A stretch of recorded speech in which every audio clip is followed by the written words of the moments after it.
Smart Made Easy tutorial videos with me, Anthony Osei Mensah, popularly referred to as Sir Tony, the Mathematics Doctor. In this course, I want to introduce you to circle theorem. Now, I want to give you the introduction to circle theorem, give you all the angle properties that are going to be used in circle theorem to solve questions. I want to also give you a massive understanding such that any question under circle theorem can be solved by yourself. So let us get into the nitty-gritty of circle theorem. Now, at this point, if you indeed want to understand circle theorem very well, then please, you have to know all the parts of the circle, especially the lines inside the circle and even outside the circle. Also, you have to be very familiar with properties of angles that come with straight lines and with diagrams that will be drawn inside the circles. Examples of these angle properties are straight angles, which are also referred to as angles on a straight line, which sum up to 180 degrees. We also have angles at the point, which sum up to 360 degrees. We have vertically opposite angles, which are equal to each other. We have characteristics of angles formed on the parallel lines like alternate angles, corresponding angles, co-interior angles. We also have angles that are formed inside the triangle and the interior angles of the triangle summing up to 180 degrees. We also have what we call interior angles of a quadrilateral, which sum up to 360 degrees, and all the properties of angles in polygons. Now, if you're able to do all this, you will be understanding circle theorem, and it will be very easy for you to do it. The circle comes with its own properties, and that is what we call circle theorem. But nevertheless, it still employs some of these angles that I've listed for you. All these angles play a major role in circle theorem to just work hand in hand in order for you to be able to solve the questions. So without much ado, let me now introduce you to the parts of a circle and how important they are in solving circle theorem questions. At this point, let me introduce you to the parts of the circle or some lines inside the circle. The first part of the circle that is very important under circle theorem is the circumference. Now, the circumference is the distance that you draw to form the circle. So this line we have just drawn is what we call the circumference. And actually, the circumference is the distance surrounding the circle. So it is also referred to as the perimeter of the circle. So this is the circumference. And any point on the circumference is still a circumference. The next part of a circle that is very important in circle theorem is what we call the center of the circle. Now, the center of the circle is the exact middle of the circle. Usually, the center of the circle appears automatically when the circle is drawn with a pair of compass. Now, if you can see in this diagram, the center is in the middle and it is usually labeled as O. So the center is very important, so take note of the center of the circle. The next part that we want to take a look at in the circle is what we call the radius. The radius actually is a line drawn in the circle. That is the distance from the center of the circle to any point on the circumference of the circle. So in this diagram, if you can see clearly, the radius is from the center O to a point A on the circumference of the circle. So any line drawn from the center of the circle to any point on the circumference of the circle is called a radius. Now, don't forget, a radius can be drawn in several ways. Now, two or more radius drawn is called radii. So the right word to use for two different radius will become radii. Now, all the radii drawn in a circle from the center to any point on the circumference have the same measurement. So in effect, all radii inside a circle are equal in terms of their measurement. So please take note of that. The next part of the circle that we want to take a look at is the diameter of the circle. Now, the diameter is a line that is drawn to pass through the center of the circle. The diameter actually touches two parts on the circumference of the circle passing through the center. So in this diagram, the diameter starts from the point A, passing through the center at O, and then touches another point B. So that is how the diameter behaves. And when the diameter is drawn to pass through the center of the circle, you realize that the center will be found on the diameter. Also, the diameter divides the circle into two equal parts called the semicircles. So remember, the diameter is not always drawn in one direction. It could be in several directions, but the bottom line is The diameter must pass through the center of the circle, touching 2 points on the circumference of the circle. And this is the diameter. The next line that we want to consider under the part of a circle is what we call the chord. The chord is a line that is just beneath the diameter. We are trying to say that the chord is a line drawn from one point of the circumference of the circle to another point of the circumference of the same circle, but it does not pass through the center of the circle. So if you can see from this diagram, the chord is nowhere close to the center. Even though the chord can get close to the center, but the chord cannot pass through the center of the circle. That means that if a chord happens to pass through the center of the circle, the name becomes a diameter.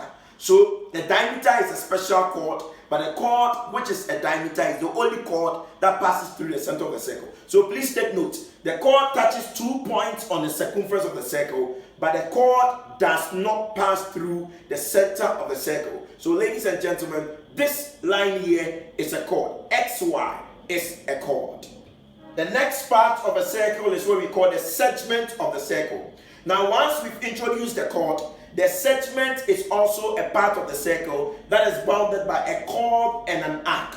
Now if you can see clearly, this line XY is a chord. When this chord is drawn, it has separated this particular circle into 2 parts. The larger part up here and the smaller part down here. This part is called the major segment, and this part down here is also called the minor segment. Even though they are both segments, but one is bigger than the other. So one is called a major and the other is minor. So a segment is only formed when a chord is drawn in the circle. So the area of a circle bounded by a chord and an arc is what we call a segment. So the major segment above here, minor segment here. So this is what we call segments. The next type of line that I want to introduce to you under the part of a circle will be the tangent. Now the tangent is a line that is rather drawn outside the circle, but it is a line drawn to touch a part of the circle. That is to say, it doesn't pass through the circle, but it touches the circumference of the circle. So any line drawn at any point to touch the circumference of the circle is a tangent. So please note that the tangent only touches a part of the circumference of the circle, but the tangent does not pass through the circle. If a line happens to pass through the circle, then it will become a secant. Now we are about to look at it. So the tangent is not a chord and it doesn't pass through the circle, but it touches the side of the circle. So in this diagram, the line PQ is an example of a tangent. As we go through the circle theorem, you see a lot of tangents. So please take note of the tangent.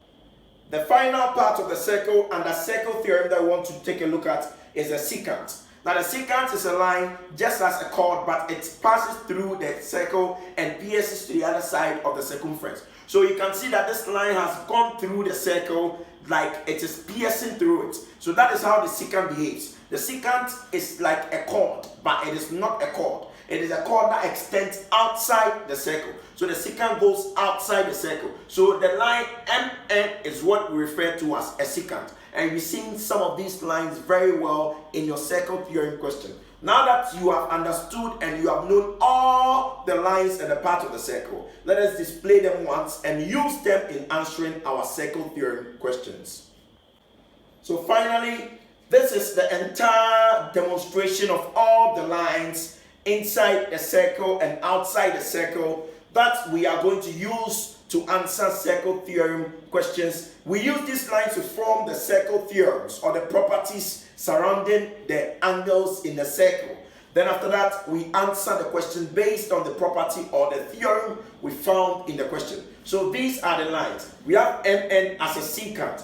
We have OA as a radius. We have PQ as the diameter. XY as the chord, and finally UV as our tangent. Don't forget the center of the circle, circumference of the circle, and then we have the segment of the circle. So this is the final part of the circle. Please take your time and learn them well. You can pause the video and know them well. We are going to use this same part of the circle to generate or to get the properties of the circle. So please take note of them and then you have to know them by heart. Now let's get into circle theorems and the theorems in a circle using lines to form the angles and the properties that the angles will exhibit to form the theorems. Let's get into it.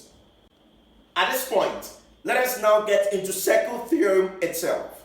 Now somebody will ask, what is circle theorem? Now circle theorems are just the properties or the characteristics of the angles found in a circle which are drawn by straight lines inside the circle. It is simple. We are going to draw straight lines in this circle which are going to form the parts of the circle we looked at.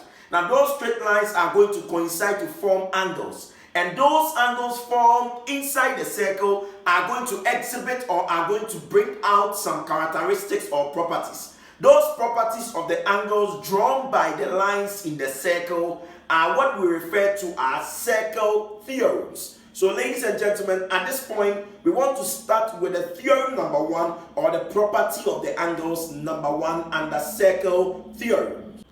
Now, to start with the properties or the theorems in a circle, I want you to know that the theorem number 1 or the property number 1 is a label I have given to the property. The name of the property will be written on the board for you in its word form. Now let's get into this property. I want to start this property with a chord. Now this is a chord. I draw a chord this way. Now you realize that this chord, I'll label it as chord XY.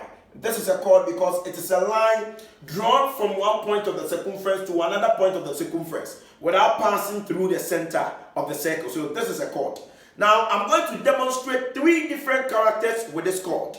And the properties I'm going to demonstrate will be what will come out as the property or theorem number 1. Let us see the 3 characteristics of this chord.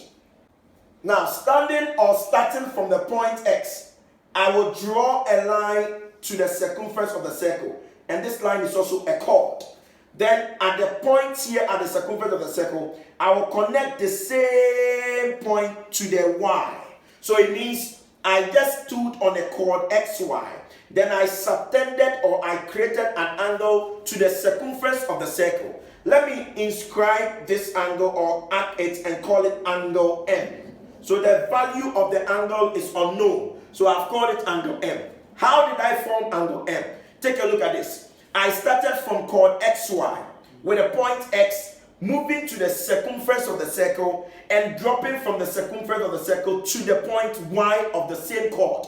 So this angle M is my concentration. Even though there are 2 angles also here, I'm not thinking about that. I'm concentrating on angle M.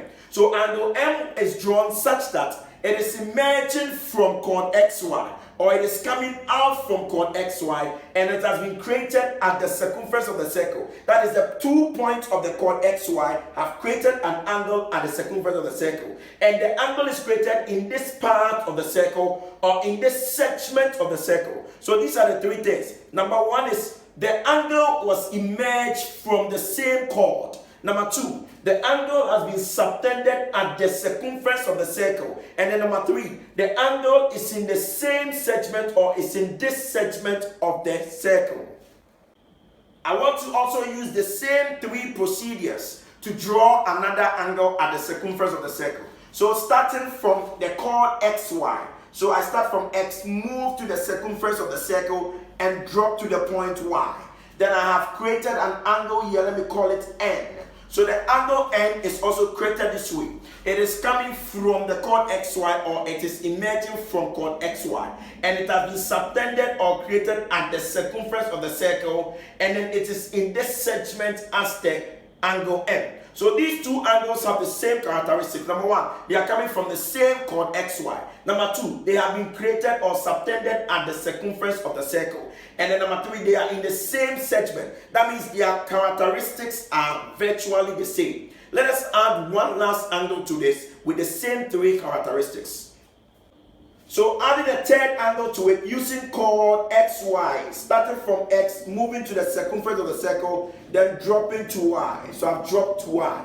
Then call it angle R. So this is what I've done. I've created or I've subtended 3 angles M, N, R. And this is how all the 3 angles were drawn. Number 1, they were created or they subtended from the chord XY. So if you can see clearly, they are all emerging from the same chord XY. So it means the chord XY is what is holding the angles at the circumference of the circle. And the 3 angles are all subtended at the circumference or created at the circumference. The final thing is these 3 angles are all subtended in this segment. That is, they are all in this segment. There is no angle in the lower segment of the circle. So if these three characteristics are the same, one, angles from the same chord at the circumference of the circle in the same segment, then these three angles are equal because they are having the same characteristics.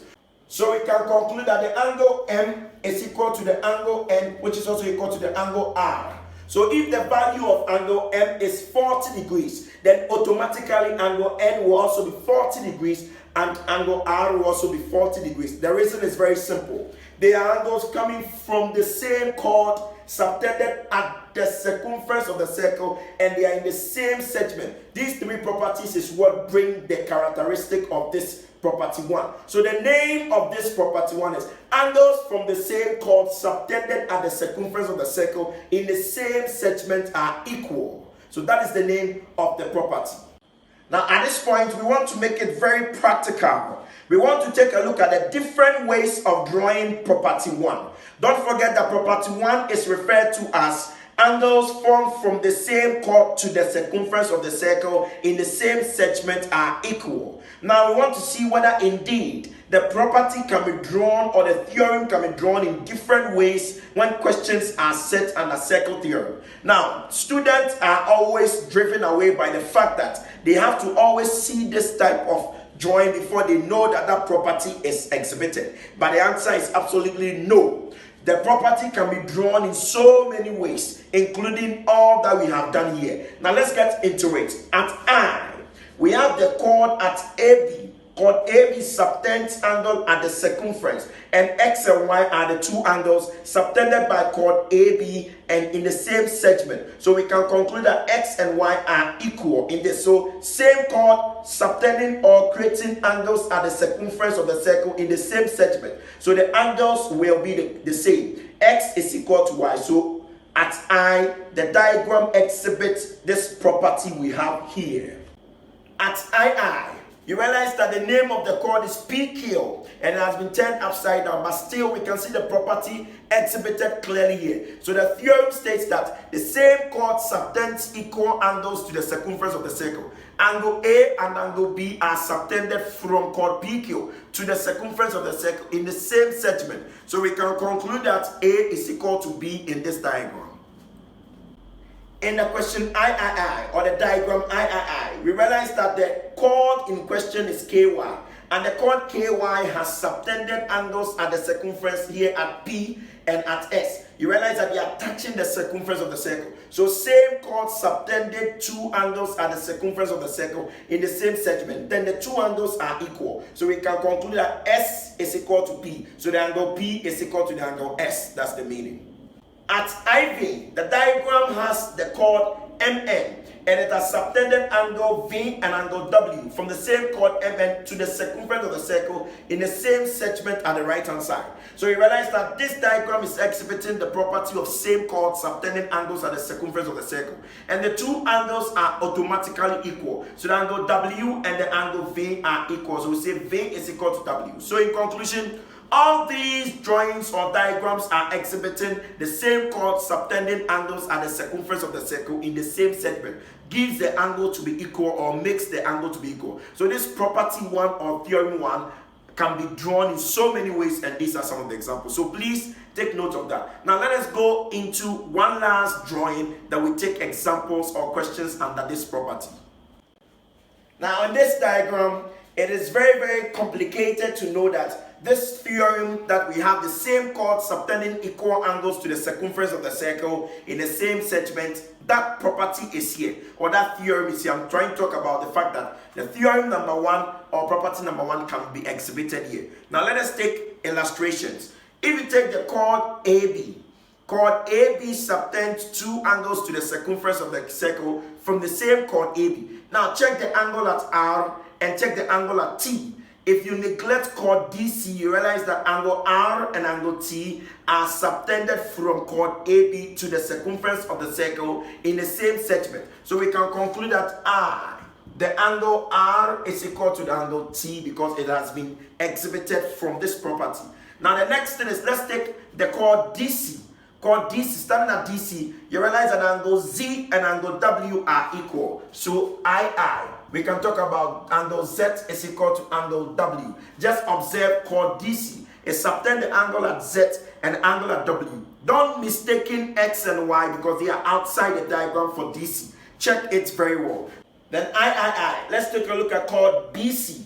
Now chord BC into consideration. You realize that extending to the far end of the chord BC, close to the chord AD, you realize that X and M are the angles that the chord BC will subtend to the circumference. So we can conclude that the angle X is equal to the angle M. Please check it very well. And the final one will be at IV. Now when we consider the chord AD stretching towards the final end or the far end, you realize that in chord AD, it sustains angle S and then angle Y that has been created at the circumference of the circle. So we can conclude that angle Y is equal to angle S, or angle S is equal to angle Y. So in conclusion, if you take any of the chords in this diagram, you can exhibit the chord property or same chord property subtending equal angles to the circumference of the circle. That is property 1 or theorem 1. So this property 1 or theorem 1 must be taken very seriously because it can be drawn in several ways. Now this is a typical example and then you have to take it well. Now let's get into solving questions under theorem 1 or property 1 of our circle theorem. Same chord subtends equal angles at the circumference of the circle in the same segment. That is the name of the property. Let's get into the questions and answers. And this question, it reads, in the diagram, angle CAB is equal to 70 degrees. Angle ABC is equal to X degrees. Angle ADB is equal to 45 degrees. Find the value of X. So we've been asked to find the value of the angle X in this particular diagram. This is circle theorem because there is a circle with lines in it creating or forming angles. Now let us get to the solution of this question. Now solution. If you extract this from the diagram given, you realize that the chord AB is exhibiting the property that forms an angle at the circumference. So the angle at C and the angle at D are angles formed at the circumference from chord AB. So AB forms angles at the circumference in the same segment. Then we can conclude that these angles formed from the same chord AB are equal at the circumference. So the angle here will be 45 degrees. So 45 degrees. And that is our conclusion. So we can conclude that that angle is 45 degrees in terms of its measurement, because these are angles formed from the same chord at the circumference of the circle in the same segment. That property says that the two angles are equal. So we can now conclude that angle ACB is equal to angle ADB. So therefore, angle ACB is equal to 45 degrees. So this angle ACB, the angle here is 45 degrees. So we found one angle. Now let's proceed to use that angle to find the value of X. Now taking this property also from the diagram, if you can see clearly, we can extract this triangle ACB from the original diagram. So if you can see it clearly, the angle that was subtended at C, called angle ACB, is 45 degrees. So I have put the 45 degrees back in place. Now using that triangle, I can get 70 degrees, 45 degrees, and X from the diagram if you check it well. So I can now conclude that from the triangle properties, the sum of interior angles of a triangle is 180 degrees. The interior angles of a triangle sum up to 180 degrees. So I can say 70 degrees plus 45 degrees plus X should give me 180 degrees. Now 70 degrees plus 45 degrees should give you 115 degrees, since they are real numbers, so they are constant. So 70 plus 45 is 115. Now plus the variable X is equal to 180 degrees. Now let us make X stand alone, or find the value of X by taking 115, which is a constant, to join 180 at the right hand side. Since 115 is a constant and it's positive, when it crosses the equal sign, it becomes negative. So we subtract from 180. So it becomes X standing alone at the left hand side is equal to 180 degrees. Now minus 115 degrees. Since 115 will cross the equal sign to the right hand side to become a negative. So we get x is equal to 65 degrees. That is to say 180 degrees minus 115 will give you 65 degrees. So the value of x in this question has been solved and found as 65 degrees. Don't forget that I use only two properties. I use the property from the same chord, angles from the same chord subtended at the circumference of the circle are equal. Then finally, I use the properties of interior angles of the triangle sum up to 180 degrees. They are the two properties I can see here and I can apply them in solving the question. So please take your time.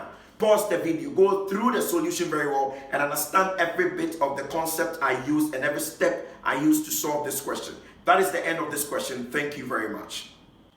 And this question reads, in the diagram, angle RPQ is equal to 68 degrees and angle PSQ is equal to 35 degrees.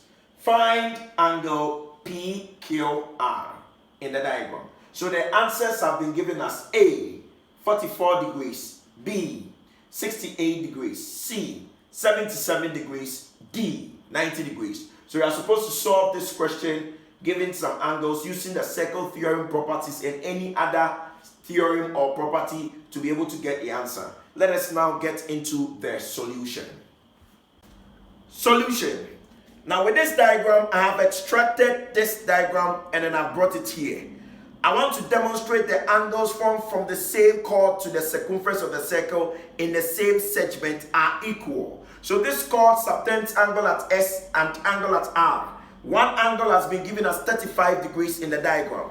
Now this angle at R is called angle PRQ. So PRQ.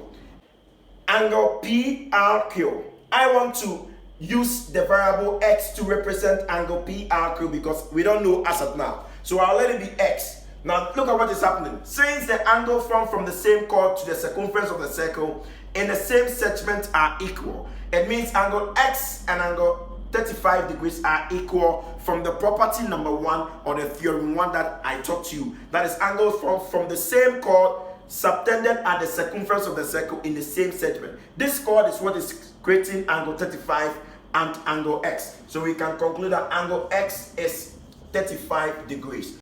So angle PRQ is 35 degrees. That is the mean. So angle PRQ is 35 degrees. That is not the answer. So we continue to use angle x, which is 35 degrees, to solve whatever the question is looking for. Now, I want to extract this diagram from the main diagram. I'm taking into consideration triangle PQR, created by PQR as point. Now, that triangle is still in this diagram, a property that can solve for the final answer. Don't forget that the question is asking you to find angle PQR. So, angle PQR. The angle here, let me call it Y. So, I'll let angle PQR be equal to y, so the variable y. Now, these are interior angles of the triangle, and the interior angles of the triangle sum up to 180 degrees. So we can say that 68 degrees plus y plus x is equal to 180 degrees. So this is what we are going to use. They are called the sum of interior angles is 180 degrees, or the interior angles of a triangle sum up to 180 degrees. Since the value of x is 35 degrees, let's do the substitution. So wherever we see x, we place 35 degrees for x. So it becomes 68 degrees plus y plus x. X is 35 degrees, so we replace it with 35 degrees. Now it's equal to 180 degrees. Now let us group them all. Now it will be 68 degrees plus 35 degrees plus y is equal to 180 degrees. Now, since we have the value of 68 and then 35, they are constant numbers. So we add them and then we're going to subtract from 180 degrees. Now, 68 degrees plus 35 degrees will give us 103 degrees. So plus y is equal to 180 degrees. Now we take 103, which is 103. Now 68 degrees plus 35 degrees will give us 103 degrees. So plus y is equal to 180 degrees. Now we take 103, which is 103. Now we take 103 to the right hand side of this equal sign. because it is positive. When it crosses the equal sign, it will become a negative. We are grouping constants to one side, so group like terms. So we're going to have y standing is equal to 180 degrees minus 103 degrees. Since 103 will cross to the right hand side to subtract. Now when we subtract both of them, we are supposed to get an answer of 77.